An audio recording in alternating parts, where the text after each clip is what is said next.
upaya mahasiswa di dalam membangun sistem demokrasi yang kemudian berujung pada perubahan Undang-Undang Dasar itu ya, saya mengikutinya begitu. Jadi sebetulnya meskipun kuliah di teknik, hal-hal kepemiluan itu bukan hal yang asing ya. Tapi ketika mendaftar ya tahun 2008 itu ada hal yang sangat unik sebetulnya. Pertama, Indonesia ini luar biasa dari segi konsolidasi demokrasi, terutama aspek proseduralnya. Kita sekarang masuk ke pemilu yang ke-6 setelah perubahan Undang-Undang Dasar ya, setelah reformasi itu. Ya, saya melihat ini adalah modal yang luar biasa dari Indonesia. Kita yakin bisa, kita pasti bisa.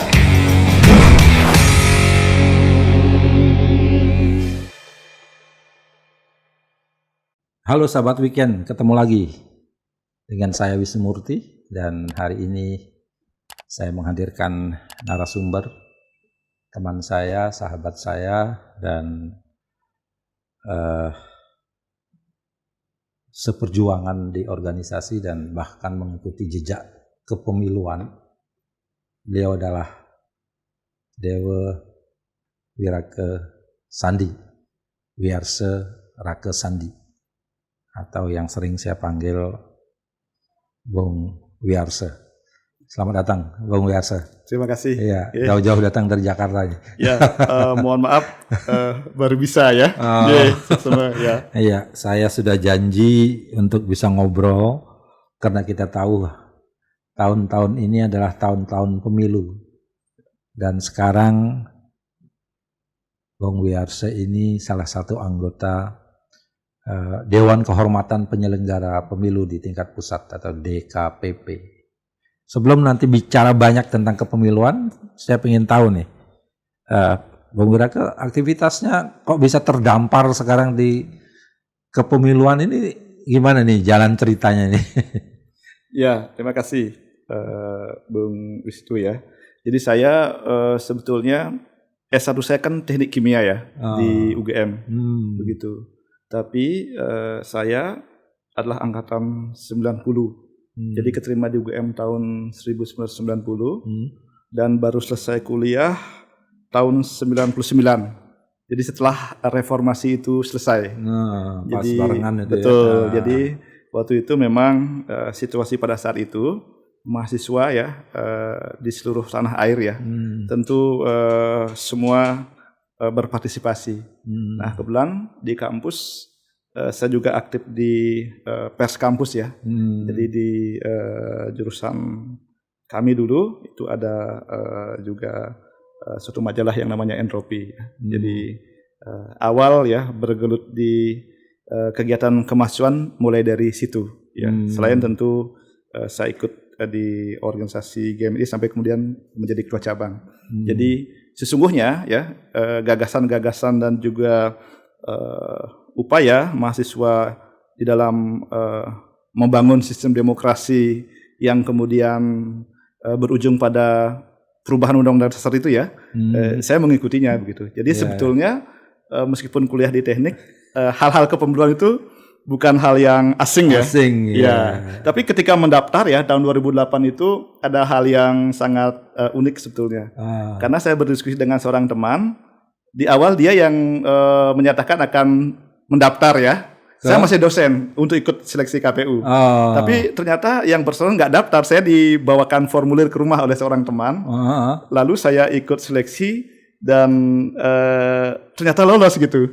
Jadi banyak orang bertanya, ini kok orang teknik bisa keterima gitu ya. Tapi bagi mereka yang seangkatan, yang sudah tahu, tentu ya bisa melihat bahwa selama ini ya di kampus kan banyak berdiskusi juga ya soal demokrasi, soal kemahasiswaan, soal pemilu dan lain sebagainya begitu.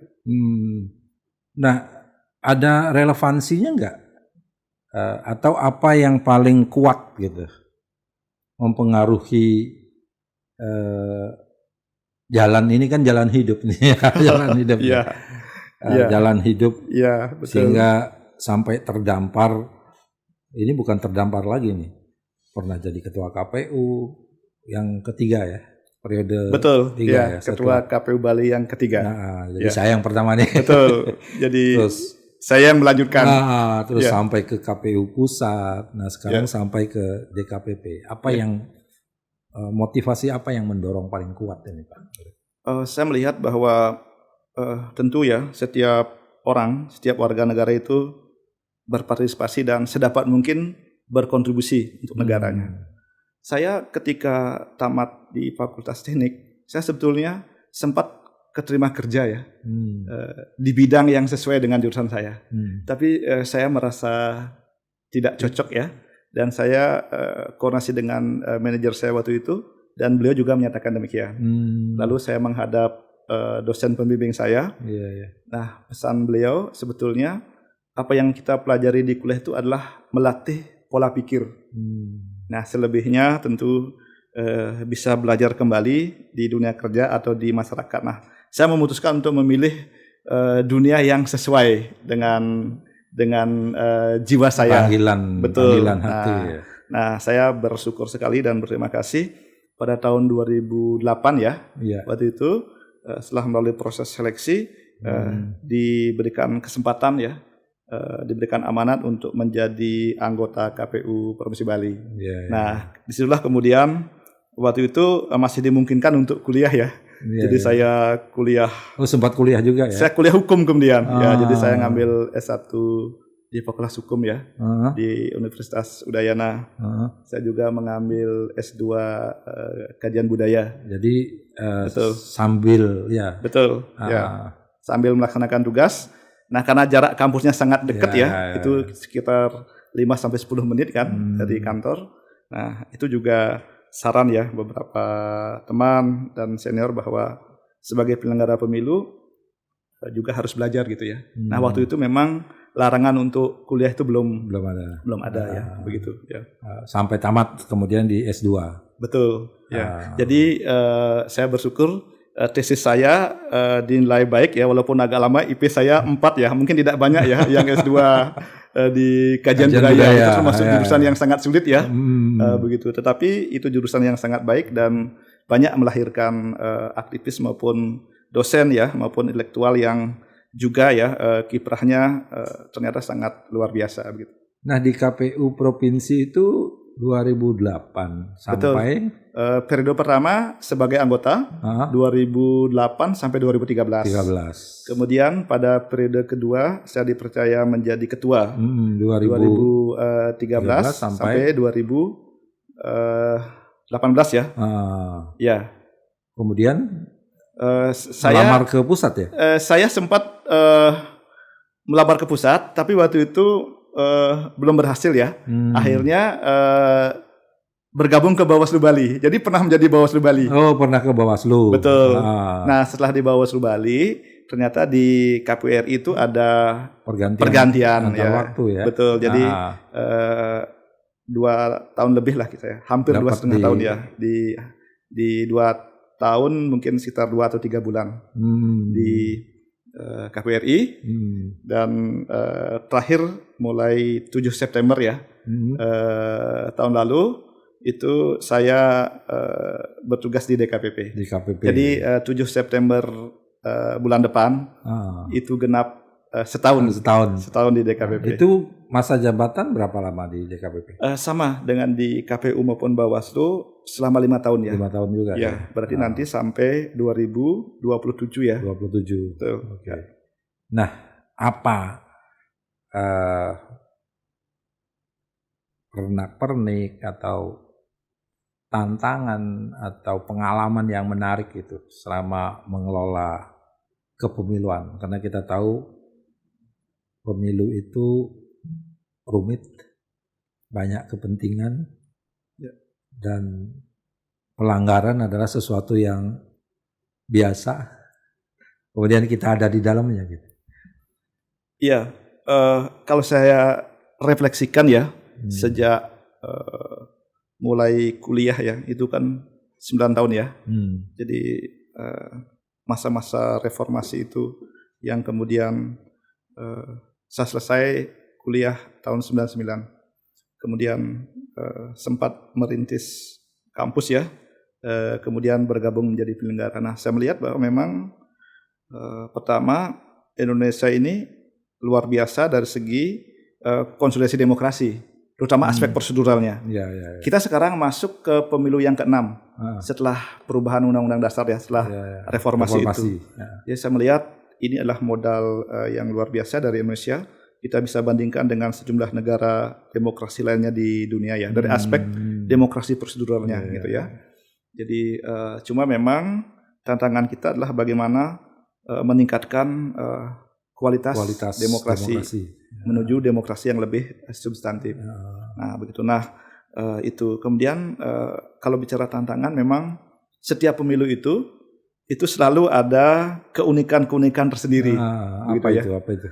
Ya, jadi misalnya adalah bagaimana tata kelola ya, kampanye misalnya, soal logistik ya. Demikian juga soal sengketa-sengketa yang terjadi di sejumlah daerah. Ya. Nah, pengalaman yang paling berharga ya selama saya diberikan kesempatan ya bertugas sebagai negara itu adalah pada saat pandemi kemarin. Betul ya. Pilkada tahun 2020 ya. Itu kan di 270 daerah, di antaranya adalah provinsi dan kabupaten kota. Jadi banyak negara di dunia itu menunda ya pemilunya, betul. Tapi Indonesia sempat menunda sebentar, lalu kemudian diputuskan untuk dilanjutkan, gitu. Dan satu hal yang harus kita syukuri, dan ini satu modal yang baik, ternyata tingkat partisipasinya justru meningkat ya di tengah-tengah situasi pandemi. Betul. Nah, ini tidak terlepas dari support ya segenap stakeholder yang ada. Ya, apakah peserta pemilu, pemilih ya, pemerintah, kemudian pegiat pemilu ya, dan tokoh-tokoh masyarakat gitu. Karena ada kekhawatiran lah kalau nanti ini partisipasinya rendah, jangan-jangan nggak ada pilkada langsung lagi. Jangan-jangan nanti pilkada kembali ke DPRD kan, gitu. Tapi dan isu itu kan sempat bergulir. Betul. Tapi ternyata masyarakat Indonesia dalam pemahaman saya itu luar biasa. Jadi ketika ada kesulitan dan penyelenggaranya mau berkomunikasi menyampaikan apa itu urgensi penyelenggaraan pilkada dan sebagainya, dan mereka kemudian memberikan support gitu ya. Dan dalam beberapa hal saya kira Indonesia termasuk berhasil ya. Jadi tidak banyak terjadi klaster baru pada saat pemungutan dan hitungan suara begitu. Tapi prosesnya tetap normal. Prosesnya tetap berjalan ya. Artinya masyarakat bisa ke TPS, betul, menggunakan hak suaranya, betul. Kemudian pengaturan protokol jalan, betul. Dan pemungutan suara berjalan normal. Berjalan. Ya. Oh, keren. Termasuk di Bali ya, karena saya kan secara administratif adalah warga Denpasar ya. Jadi memilih di Denpasar, saya lihat luar biasa. Peran serta masyarakat gitu ya. Jadi dulu kan diperdebatkan mana yang lebih penting, kesehatan keselamatan, demokrasi gitu kan. Sebetulnya itu kan tidak bisa dipertentangkan ya. Untuk menjaga kesehatan masyarakat, maka demokrasinya harus jalan, harus ada pemimpin yang akan memimpin masyarakat untuk memecahkan masalah-masalah itu. Dan yang harus dicarikan solusinya gimana demokrasi jalan dengan suasana pandemi. Betul. Dan itu satu pengalaman ya. Itu terjadi. Target nasional adalah 77,5%. Kita dapat partisipasinya kita dapat sekitar 76,9 gitu ya, lebih kurang. Jadi kurang lagi sedikit sekali. Margin errornya betul. Gitu. Jadi itu menandakan bahwa masyarakat Indonesia ya sangat antusias ya. Nah, tinggal sekarang kan bagaimana untuk 2024 ini ya, selain berjalan dengan baik tahapannya, maka tentu juga adalah kita berharap dari aspek kualitas juga akan semakin meningkat begitu. Oke. Ada 3 posisi yang pernah dan sekarang Bung Wiyarso pegang. Pertama pernah di KPU, kedua pernah di Panwas, dan sekarang ada di DKPP yang tugasnya adalah mengontrol KPU dan Panwas. Bisa cerita nggak karakter keorganisasian di KPU seperti apa, kemudian di Panwas atau di Bawaslu seperti apa, kemudian sekarang ada di DKPP.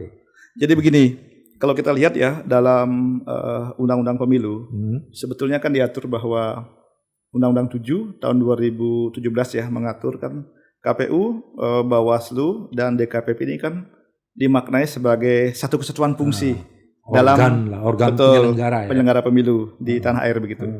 Nah, ya betul. Ini sering kali ditanyakan ya, karena tidak banyak orang yang pernah ya sekalian dalam proses sebagai penyelenggara itu kemudian bisa ada di situ. Nah, saya tentu berterima kasih kepada semua pihak. Begini, saya melihat kalau di KPU, tugas utama KPU adalah bagaimana mengelola dan menyelenggarakan tahapan. Betul ya? Dan menyelenggarakan tahapan. Jadi KPU di dalam menyelenggarakan pilkada maupun pemilu itu melaksanakan tahapan yang telah ditentukannya. Kan ada peraturan KPU soal program, jadwal, dan tahapan ya. Nah, fokusnya adalah pada aspek tata kelola. Ya, aspek manajemen. Betul. Tapi jangan lupa kalau KPU tidak menjalankan tahapannya, ya tahapannya tidak jalan. Karena tidak ada orang lain, tidak ada lembaga lain yang bisa melakukannya. Yang diberikan kewenangan untuk menjalankan. Jadi KPU adalah satu-satunya lembaga penyelenggara pemilu di Indonesia yang diberikan kewenangan untuk menyelenggarakan tahapan. Begitu. Ini memang tidak mudah ya, tapi fokusnya di situ. Nah, sedangkan kalau Bawaslu itu kan fungsi utamanya pencegahan dan penindakan. Betul. Terhadap penyelenggaraan tahapan ya, terhadap pelanggaran-pelanggaran yang mungkin terjadi. Nah, pelanggaran-pelanggaran itu kan apakah pelanggaran administratif misalnya, atau dugaan pelanggaran pidana dalam pemilu, atau pelanggaran ketentuan undang-undang lainnya. Undang-undang lainnya misalnya begini, terkait dengan pelanggaran undang-undang ASN misalnya. Tentu Bawaslu kan berdasarkan kajiannya, dia akan menyampaikan kepada pembina di instansi masing-masing. Artinya yang menjadi sasaran pengawasan oleh Bawaslu tidak hanya KPU. Begini, betul tidak hanya KPU. Bawaslu juga harus melakukan pengawasan terhadap penyelenggaraan tahapan misalnya. Kalau kita bicara soal kampanye ya, ini nanti kan dalam waktu dekat akan ada kampanye ya. Jadi setelah penetapan daftar calon tetap, baik untuk pemilu legislatif ya, DPD, DPR dan DPRD, demikian juga nanti presiden dan wakil presiden kan akan ada kampanye.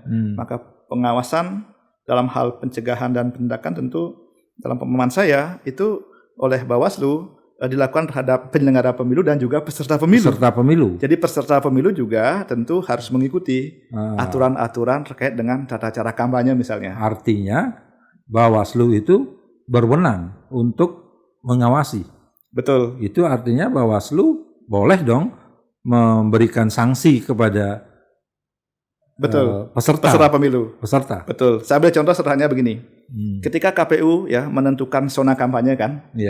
Di mana baliho itu dipasang. Tapi ternyata peserta pemilunya memasang tidak di zona itu. Tidak di zona itu. Malah itu adalah tempat untuk peserta pemilu A, lalu di situ diisi oleh peserta pemilu B. Itulah pelanggaran administratif. Lalu Bawaslu apakah karena laporan masyarakat ataukah karena hasil temuan pengawasan itu membuat kajian lalu melakukan tindak lanjut berupa kalau pelanggaran administratif tentu dikembalikan ya kepada posisi yang seharusnya. Yang mengembalikan siapa? Yang mengeksekusi atas pelanggaran itu? Nanti ini memang seringkali menjadi problem dalam konteks alat peraga ya. Jadi apakah nanti Bawaslu sendiri atau bekerja sama dengan aparat ya setempat ya. Kalau di Bali misalnya dengan Satpol PP. Ya, tentu ini harus dikoordinasikan lebih awal supaya nanti tiba saatnya itu memang hal itu sudah siap untuk dilaksanakan. Nah, dengan demikian pada intinya Bawaslu ini cukup kompleks juga. Selain memahami aturan soal pengawasan, dia juga harus memahami aturan soal penyelenggaraan tahapan. Termasuk tahapan. Betul, karena bagaimana bisa mengawasi kalau nggak tahu. Betul. Ya, jadi saya waktu di Bawaslu Provinsi Bali bersyukur sekali. Jadi pernah pengalaman di KPU. Ya, jadi ada suatu kabupaten yang lama sekali pengambilan keputusannya untuk melakukan PSU misalnya. Karena pernah sebagai penyelenggara membaca rekomendasi yang ada itu tentu sesuai ketentuan PSU harus dilakukan. Nah, lalu kita meyakinkan berdialog ya, apa dampaknya kalau satu TPS harus di PSU tapi ternyata tidak dilakukan, itu akan terjadi masalah yang berkepanjangan ya. Lalu Bawaslu melakukan pada saat itu akan supervisi kepada kabupaten kota ya, berkoordinasi dengan provinsi juga, dan akhirnya itu dilakukan dan berjalan dengan baik. Jadi bedanya di situ. Jadi Bawaslu tugas pokok utamanya pencegahan dan penindakan, tapi tidak hanya memahami aturan soal pengawasan, tapi juga harus soal penyelenggaraan. Karena tidak akan bisa mengawasi kalau tidak mengerti mekanisme ya atau tata cara penyelenggaraannya, itu ngawasnya gimana. Jangan-jangan rekomendasinya salah, ya kan? Nah sekarang kan banyak ya, marak nih pemasangan baliho, gambar gambar. Nah, kemudian masyarakat tanya nih, ini melanggar apa enggak gitu? Nah, kalau itu saya melihat begini, memang tentu nanti yang berwenang menjawab itu kan Bawaslu ya, Bawaslu. Tetapi ada perbedaan prinsip ya dalam pemilu sekarang dengan pemilu-pemilu sebelumnya. Jadi kalau kita lihat di dalam tahapan, ini kan tahapan kampanyenya lebih pendek dari yang sebelumnya. Dan saat ini belum masa kampanye ya, meskipun partai politik peserta pemilu telah ditetapkan. Kapan kira-kira ini mulainya nih? Nah, nanti begini, mekanisme kan kami ya, kalau kita bicara koordinasi antar lembaga, jadi DKPP pernah diundang ya oleh Bawaslu juga, dan berkoordinasi juga dengan KPU. Sebetulnya bagaimana mengatur situasi di mana peserta pemilu telah ditetapkan, tapi masa kampanye itu belum tiba, ya kan? Nah, ini karena aturan apa yang akan berlaku. Kalau aturan kampanye ya, kalau saya bicara di masa lalu ya, ketika masih di Bawaslu, ini kan jelas belum bisa diterapkan sekarang. Maka dalam situasi seperti ini tentu aturan-aturan yang ada selain mengacu kepada normatifnya undang-undang pemilu, lebih kepada peraturan daerah setempat ya, tentang ketertiban dan ketentraman masyarakat. Nah, oleh karena itu tentu penyelenggara pemilu baik KPU maupun Bawaslu juga harus berkoordinasi dengan pemerintah daerah. Betul, bagaimana agar situasi yang kondusif itu bisa terjaga. Karena ini masa jedanya sangat panjang ya. Masa jedanya panjang, masa kampanyenya pendek. Betul. Nah, ini jadi itu. Nah, yang terakhir ya, pertanyaan tadi kalau soal DKPP. Nah, kalau di DKPP itu tugas utamanya adalah menerima, memeriksa dan memutus laporan atau aduan tentang dugaan pelanggaran yang dilakukan oleh khusus adalah penyelenggara. Betul. Penyelenggara itu berarti KPU dan Bawaslu beserta jajarannya ya, baik anggota maupun sekretariatnya. Dugaan pelanggaran. Betul. Itu menerima. Ya. Menerima dari siapa? Ada dua. Dugaan pelanggaran itu kan masuk ke DKPP melalui mekanisme yang disebut dengan pengaduan. Ya, kebetulan saya diberikan tugas oleh teman-teman sebagai koordinator divisi pengaduan. Jadi seluruh pengaduan yang masuk di DKPP dalam periode ini, kami ya, saya bersama wakil koordinator divisi Wakordip, Pak Kabak dan jajarannya itu yang menanganinya. Ya, itu. Jadi sumber pengaduan itu sebetulnya ada dari penyelenggara misalnya. Contoh ya, Bawaslu Kabupaten A itu mengadukan KPU yang ada di kabupaten yang bersangkutan. Itu misalnya. Bisa. Ya, itu dalam prakteknya seperti itu. Karena memang yang memiliki legal standing ya, pihak yang diberikan kedudukan hukum untuk mengadu itu diantara adalah penyelenggara pemilu. Oh, di luar penyelenggara tidak? Di luar penyelenggara juga bisa ya, misalnya masyarakat ya, pemilih, kemudian peserta pemilu, tim kampanye, itu dimungkinkan. Jadi DKPP sudah memiliki aturan pedoman beracara kode etik, itu peraturan DKPP nomor 3 tahun 2017 ya. Kalau boleh tahu untuk tahun ini ada pengaduan nggak? Cukup banyak ya. Iya. Tapi dari Bali syukur tidak ada. Saya dari Bali ya, ini mungkin mohon izin perlu saya sampaikan. Pernah ada satu aduan yang masuk. Ini saya sudah di DKPP. Tapi yang bersangkutan itu kalau nggak salah ya menulis namanya sebagai Wayan X gitu. Ya, saya meyakini data-datanya itu valid ya. Ini juga saya mengingatkan kepada teman-teman penyelenggara di Bali untuk tetap ya bekerja sesuai dengan aturan ya dan pedoman kode etik yang berlaku. Tetapi yang menjadi kendala, beliau ini tidak menuliskan nama resminya dan tidak menyerahkan identitas. Karena setiap pengadu harus menguraikan nama dan identitasnya. Tapi saya melihat itu lebih sebagai pesan. Pesan lebih sebagai pesan agar lebih berhati-hati. Agar betul. Lebih profesional mungkin. Betul. Ya. Jadi kalau saja itu diberikan identitasnya, kami verifikasi administrasi dan material itu besar kemungkinan akan menjadi perkara yang siap disidangkan. Tapi yang bersangkutan tidak. Jadi dia hanya ingin mengatakan ini menurut pemahaman saya bahwa ada masalah seperti ini dan agar DKPP tahu. Nah pesannya kira-kira di situ. Nah tentu terhadap aduan yang demikian tidak bisa lanjuti ya, karena secara administrasi masih belum lengkap begitu. Tapi kan ada pesan agar DKPP tahu. Betul. Tetapi walaupun tahu tidak bisa. Begini. Undang-undang mengatur dalam hal perkara DKPP itu bersikap pasif. Tapi dalam hal pencegahan kami melakukan sosialisasi. Hadir ya di masyarakat dan terutama tentu di jajaran penyelenggara untuk menyampaikan aturan-aturan mengenai kode etik dan pedoman perilaku. Tapi dalam hal perkara sepanjang suatu dugaan pelanggaran tidak diadukan, DKPP tidak boleh berinisiatif untuk tidak boleh proaktif lah. Betul. Karena saya kira ini adalah prinsip-prinsip diambil dari prinsip-prinsip peradilan ya. Ya jadi delik aduan ya. Betul.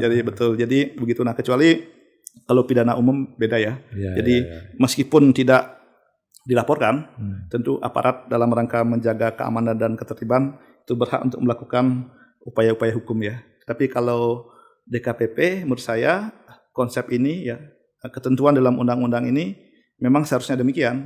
Akan menjadi tidak baik kalau kami boleh berinisiatif gitu ya. Ya itu nanti bisa jadi suatu saat ini akan terjadi tindakan-tindakan yang kurang tepat dari DKPP. Jadi menurut saya betul. Ini penting saya sampaikan. Bisa jadi dispute. Betul. Jadi kan orang bertanya loh itu kan sudah ada di media ya, media cetak, media online. Kami juga sudah WA. Begitu kan kita kadang menerima masukan-masukan dari berbagai daerah. Kenapa dibiarkan? Dibiarkan? Lalu itulah dalam beberapa kesempatan saya dan pimpinan yang lain itu menjelaskan. Jadi kami dalam hal perkara tidak menyarankan dan tidak melarang. Sifatnya adalah pasif. Tetapi bagaimana kalau ada konsultasi, kami memiliki staf yang memberikan pelayanan dan akan dijelaskan tata caranya. Ya misalnya kalau mengadukan ada yang disebut dengan formulir 1 ya. Di situ ada identitas pengadu, ya nama, identitas diri, siapa yang diadukan, kronologisnya seperti apa, bukti-buktinya seperti apa, ya, kemudian apa permohonan atau petitumnya. Gitu. Jadi udah ada ya. Ada, memang udah ada. Betul. Dan yang boleh mengadukan masyarakat juga. Masyarakat, kemudian peserta pemilu ya, boleh. Kemudian pemilih ya, pemilih. Tetapi dalam praktek dan tentu satu lagi lembaga penyelenggara pemilu. Cuma memang dalam praktek selama ini lebih banyak Bawaslu yang mengadukan KPU. Karena KPU ini memang tidak ada aturan tertulisnya ya. Jadi pada masa saya masih di KPU itu ada semacam kesepahaman untuk tidak mengadukan lembaga penyelenggara lain gitu. Gitu. Betul. Sesama betul. Penyelenggara. Ya. Dilarang saling. Iya. Tetapi kalau dilihat di dalam aturannya, saya bicara aturan ya, tentu harapannya tidak. Jadi akan lebih baik ya kalau ada masalah-masalah itu dikoordinasikan antar lembaga dengan tetap menghormati kewenangan masing-masing lembaga. Kan akan menjadi lebih. Sepengetahuan saya, dulu kan zaman saya nggak ada DKPP ya, belum ya. Masih ad hoc mungkin. Ad hoc. Ya, itu kan di KPU kan. Ya. Ada masalah baru dibentuk. Betul. Memang sesama penyelenggara ya mestinya diselesaikan karena betul. Tugas dan fungsinya kan sudah jelas. Ya. Apa tugas fungsi ini? Kalau ini kan bisa saling melapor. Betul. Ya. Iya kan, tidak hanya Bawas yang melapor KPU, KPU pun sebenarnya bisa melaporkan. Betul. Nah, kalau ini yang terjadi nanti saling lapor, kerjaannya nggak selesai. Ya. Apalagi 2024 adalah pemilu yang luar biasa. Pemilu yang luar biasa ya. Pemilu serentak nasional yang diikuti oleh pilkada serentak nasional dalam waktu yang beberapa bulan kemudian. Jadi tentu ya kita semua berharap tahapannya akan berjalan dengan lancar. Ya, betul. Energi penyelenggara ini benar-benar harus terjaga. Betul. Di samping energi, saya pikir kekompakan juga perlu. Betul. Dan ini penting untuk kepercayaan publik ya. Kalau publik percaya kepada penyelenggara, tentu publik juga akan percaya kepada proses dan hasil. Iya benar. Betul ya. Jadi itu harus dibangun melalui salah satunya adalah bagaimana penyelenggara itu ya fokus pada penyelenggaraan tahapan. Tapi marwah ini kan dijaga oleh DKPP. Betul, ya. Iya kan? Ya. Jadi itu kan himbauan ya. Tetapi undang-undang memang memberi jalan untuk itu. Nah, kalau sikap DKPP tentu jika memang bisa dikoordinasikan silahkan. Iya. Artinya proses pencegahan. Betul. Ya. Kan harus dikedepankan. Ya. Sebab saya tidak bisa membayangkan misalnya kalau dalam proses tahapan ya. Apalagi tahapan-tahapan pemungutan, kemudian penghitungan tiba-tiba 5 anggota KPU di DKPP kan. Atau ini saya nggak bayangkan ini. Nah, kalau dari awal ini bisa dicegah, saya pikir dan penting juga untuk disampaikan. Menurut Bung Wiraktu gimana nih? Begini. Kalau di Jakarta ada yang disebut dengan forum tripartit ya. Jadi ada forum-forum yang memang menghadirkan KPU, Bawaslu dan DKPP. Nah, pada tingkat nasional. Betul. Pada prinsipnya itu sudah berjalan sebetulnya. Jadi kadang tuan rumahnya adalah DKPP. Pernah juga Bawaslu dan pernah juga KPU. Cuma memang sesuai dengan ketentuan. Ketika salah satu lembaga mengadukan yang lain dan itu telah diregister sebagai perkara di DKPP, maka tentu ini menjadi sulit untuk dilakukan ya, begitu. Nah, maksud sulit dilakukan tuh? Dalam arti ada mekanisme bahwa artinya ini kan perkara sudah berjalan, begitu. Nah, DKPP mengupayakan forum-forum ini sebelum suatu perkara dugaan itu diregister, betul. Sudah belum masuk, sebelum didaftarkan ke DKPP, sebelum diverifikasi administrasi dan materialnya begitu. Apakah setiap yang diadukan itu pasti diproses oleh DKPP? Pasti. Saya pastikan. Ya, jadi begini, DKPP terikat pada kalau di pengadilan mungkin hukum acara ya. Kalau di DKPP disebut pedoman beracara. Jadi kami juga harus konsisten soal itu. Maka kalau ada upaya-upaya koordinasi itu diharapkan sebelum pengaduan itu masuk ke DKPP. Sebab kalau DKPP memediasi suatu perkara, kalau ingin adil dia juga harus memediasi perkara yang lain. Begitu kan?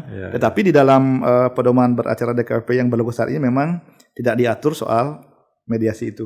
Berbeda dengan peradilan tata usaha negara ya. Begitu. Nah, sebagai contoh ya, Bung Wisnu, ini saya sedikit sampaikan.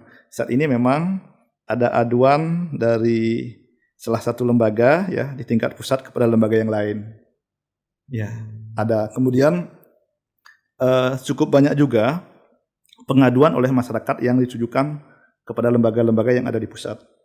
Nah, tapi sebetulnya begini, berdasarkan data yang ada di DKPP dan aturan yang ada, harus kita hormati masyarakat juga memang punya hak untuk mengadukan. Ini kan harus kita hormati, karena aturan memungkinkan untuk itu.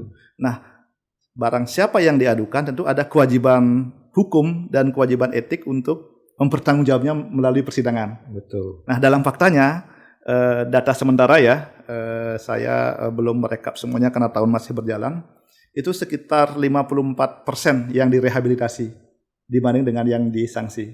Jadi banyak juga aduan yang sebetulnya tidak terbukti di persidangan begitu. Jadi tentu dengan data ini saya ingin mengatakan, ya tentu masing-masing lembaga jangan ragu untuk melaksanakan tahapan. Jangan sampai ada keraguan, wah kalau begini nanti diadukan, jadi tahapannya nggak jalan kan.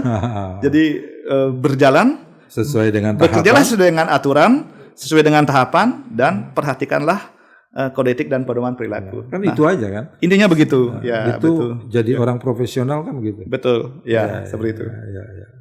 Nah, ini kan pemilu 2024 tinggal selangkah lagi nih.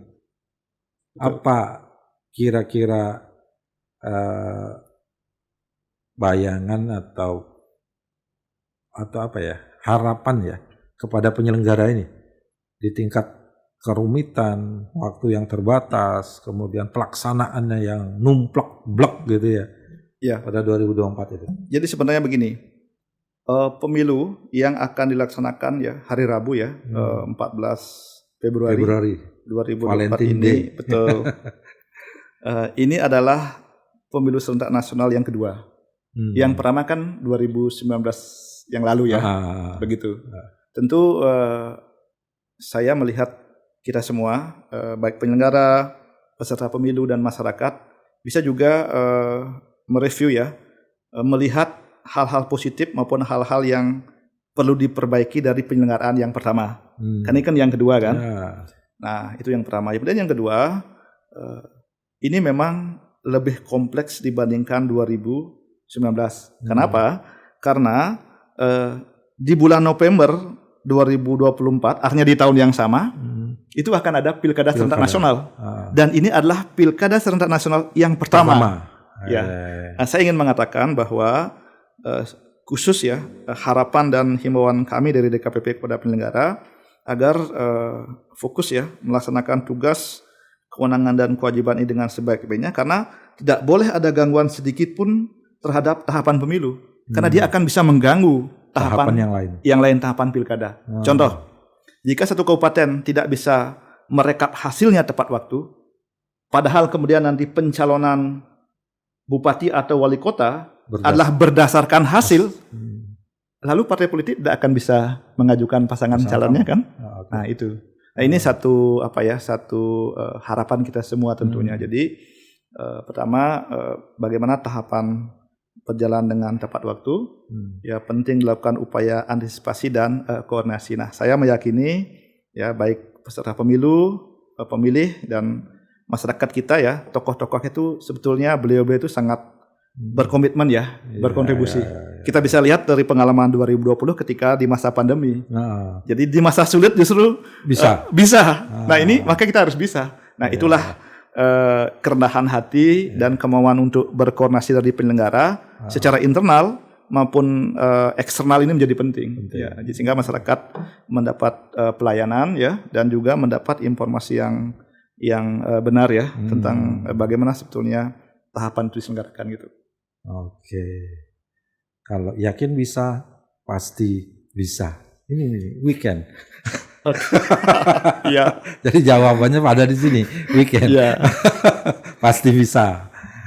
Ya. Oh keren nih Pak Rakesandi atau Bung Wiarsa Rakesandi. Ya. Lama nggak ketemu, sekarang ketemu, kita ngobrolnya serius. Ya, saya juga mohon maaf ya.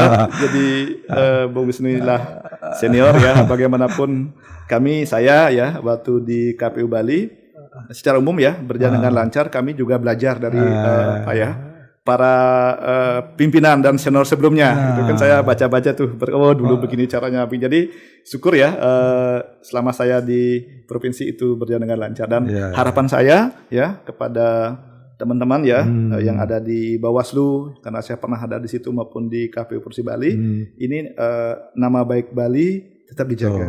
Betul. Nah, kita kan kalau selalu penyelenggaranya berkomitmen, saya yakin masyarakat akan juga memberikan support begitu. Yang tidak kalah pentingnya jaga kekompakan. Betul. Jaga kekompakan, kerjakan secara profesional. Ya.